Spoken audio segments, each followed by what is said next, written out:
Assalamualaikum warahmatullahi wabarakatuh. Perkenalkan, nama saya Bintang Tegar Sanubari Setiajati dari program studi Teknik Produksi Furnitur. Di sini saya akan menjelaskan mengenai pengendalian persediaan dan juga biaya persediaan. Penjelasan tersebut akan saya tampilkan dengan presentasi berikut. Bab pertama yaitu pengertian pengendalian persediaan. Pengendalian persediaan adalah usaha yang dilakukan oleh perusahaan dalam penyediaan barang-barang yang dibutuhkan untuk proses produksi agar terpenuhi secara optimal, sehingga proses produksi berjalan dengan lancar dan mengurangi adanya resiko yang akan terjadi, seperti kekurangan barang, serta perusahaan dapat memperoleh biaya persediaan sekecil-kecilnya, yang akan menguntungkan perusahaan.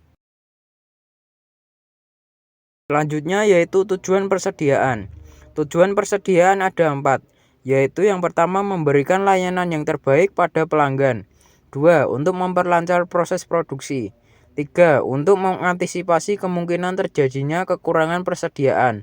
Yang keempat, menghadapi fluktuasi harga. Selanjutnya yaitu pendekatan pengendalian persediaan. Pendekatan pengendalian persediaan ada 3. Yaitu yang pertama reorder point. Reorder point ini adalah jumlah persediaan tetap setiap kali melakukan pemesanan. Jika persediaan mencapai jumlah tertentu, dilakukan pemesanan kembali. Reorder point ini dilakukan apabila persediaan cukup untuk memenuhi kebutuhan selama waktu tenggang pemesanan. Yang kedua, periodic review approach. Periodic review approach ini yaitu jumlah persediaan ditinjau pada interval yang sama.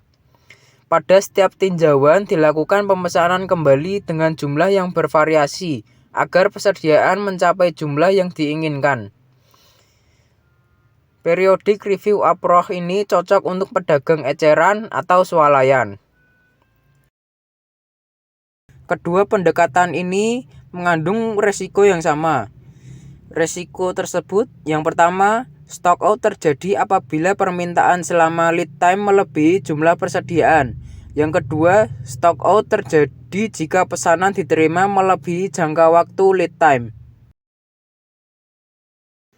Pendekatan yang terakhir yaitu material requirement planning approach. Pendekatan ini adalah sistem yang dirancang secara khusus untuk permintaan secara bergelombang yang dependen. Yang terakhir, alasan mengapa perlu pengendalian persediaan yaitu 1. Adanya unsur ketidakpastian permintaan dari konsumen.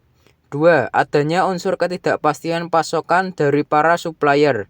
3. Adanya unsur ketidakpastian tenggang waktu pemesanan. Bab selanjutnya yaitu adalah biaya persediaan. Biaya persediaan dibagi menjadi 5 macam. Yang pertama adalah biaya pemesanan. Biaya pemesanan adalah biaya yang dikaitkan dengan usaha mendapatkan bahan atau barang dari luar. Biaya pemesanan dapat berupa biaya penulisan pesanan, biaya pemrosesan pesanan, biaya materai atau perangko, biaya faktur, biaya pengetesan, biaya pengawasan, dan biaya transportasi. Semakin besar frekuensi pembelian, maka semakin besar biaya pemesanan. Yang kedua adalah biaya penyimpanan atau carrying cost atau holding cost. Biaya penyimpanan ini dibagi 3, yaitu biaya modal, biaya simpan, biaya risiko. Beberapa komponen biaya penyimpanan secara relatif sangat kecil, tetapi secara total biaya penyimpanan ini cukup besar. Sebagian besar biaya penyimpanan merupakan biaya modal atau opportunity cost. Sifat biaya penyimpanan adalah semakin besar frekuensi pembelian bahan, semakin kecil biaya penyimpanan. Yang ketiga adalah biaya kekurangan persediaan atau stock out cost. Biaya kekurangan persediaan ini terjadi apabila persediaan tidak tersedia di gudang ketika dibutuhkan untuk produksi atau ketika customer memintanya. Biaya yang dikaitkan dengan stock out cost meliputi 1. Biaya penjualan atau permintaan yang hilang. 2. Biaya yang dikaitkan dengan proses pemesanan kembali. 4. Biaya yang dikaitkan dengan kapasitas. Biaya ini terjadi karena perubahan dalam kapasitas produksi. Perubahan kapasitas produksi diperlukan karena perusahaan berusaha untuk memenuhi fluktuasi dalam permintaan. Biaya yang dikaitkan dengan kapasitas dapat berupa biaya kerja lembur untuk meningkatkan kapasitas, latihan tenaga kerja baru, dan biaya perputaran tenaga kerja. Yang terakhir adalah biaya bahan atau barang itu sendiri. Biaya bahan atau barang adalah harga yang harus dibayar atas item yang dibeli.